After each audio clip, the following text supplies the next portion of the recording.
Hello everyone. Say anything to anybody? Hello. Hey everybody. Well, I didn't want to meet today. I'm trying to...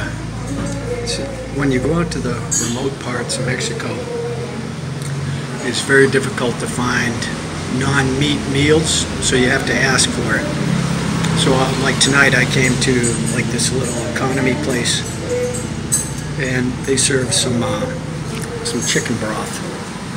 And I went next door. They didn't have any avocados, so I went next door and I bought an avocado and I put it in it. And I bought these mini, never had a mini avocado before.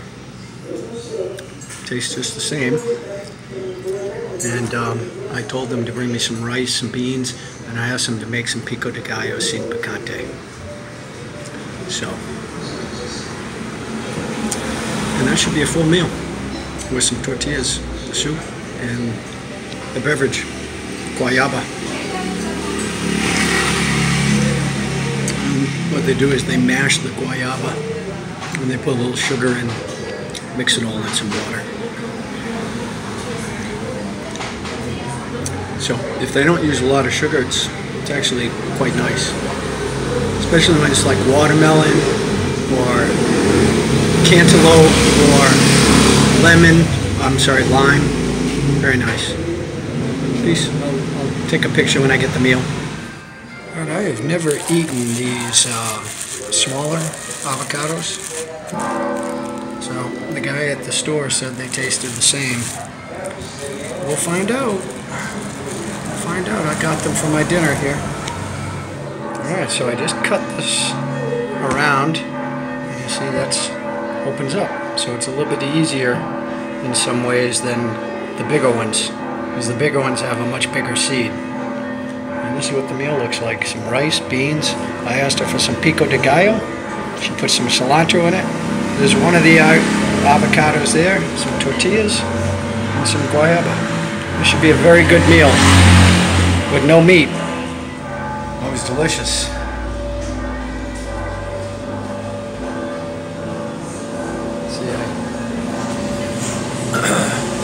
And they give you some lemon or limon, which is a lime, and you squeeze it on the rice, and it gives that nice bite to the rice. And you mix it all together. And there's also lemon juice put on the pico de gallo. And you take the and because these avocados, they're right. You have to eat them today, or they get too soft. So it comes out like a cream, and you just put it like a cream right on your tortilla and put on the rice and the pico de gallo and the beans, and you make a little burrito and down it goes. Delicious. Absolutely delicious. And fairly healthy. I only had 4 tortillas, so the tortillas are probably the worst part of the whole thing. Beans, these beans, depends on if they're can-made or how they make them, but yeah, it's not a huge portion. So normally this meal is 70 pesos, so it'll be interesting to see what they charge when they do like an extra, because normally, everything about this was special. This is a menu del dia place where you come in. This is the food they're making. They give you 2 or 3 options, and you either take it or you don't.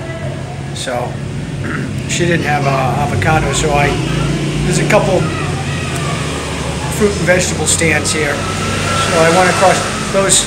I bought 3 avocados, 3 of the small avocados for 10 pesos. It's like 63 cents, 60 cents. And I'd say it weighed a good pound. In the States, that would be at least $1, maybe $2 in California. Even though they grow avocados, they probably charge a lot more. But they have, I've shown in videos, they have avocado farms here. So this is as cheap as you can get them.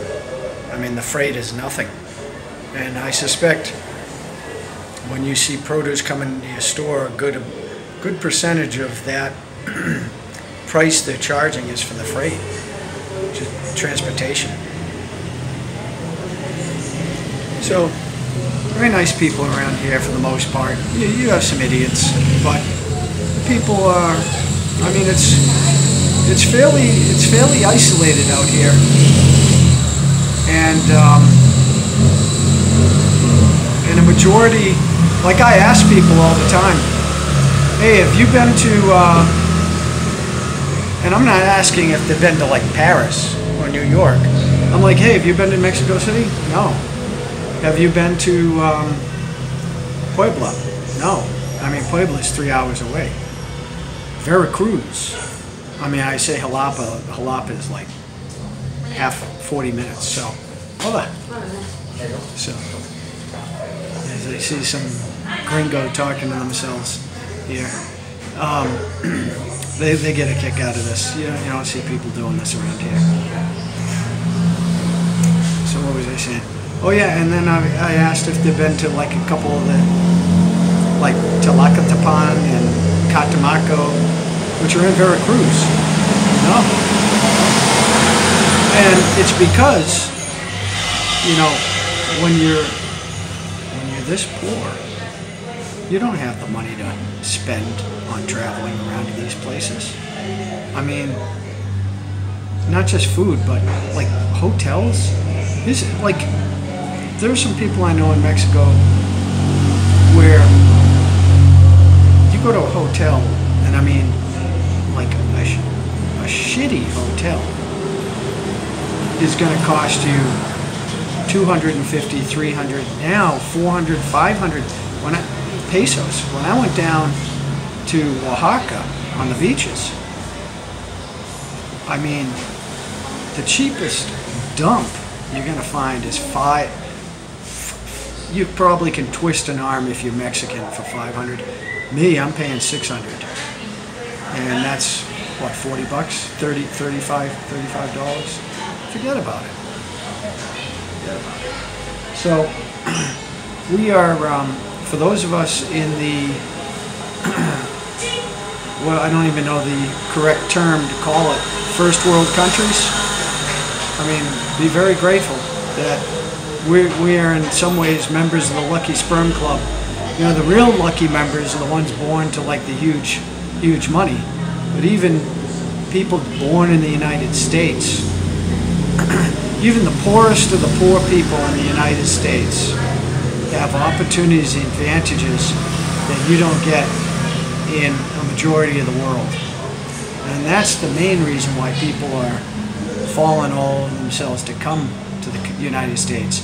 Because when you work and you work hard and you end up with like $10 a day, is that what it is? Yeah, like 150, yeah, like $10 a day is how much some of these people make. And off the books, some of them make less.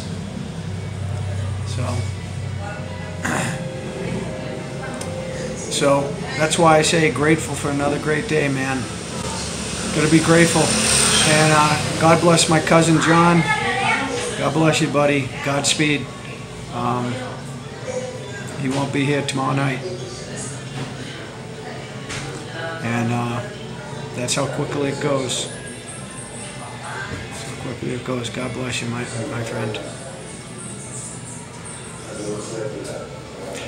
And I'm just going to say this.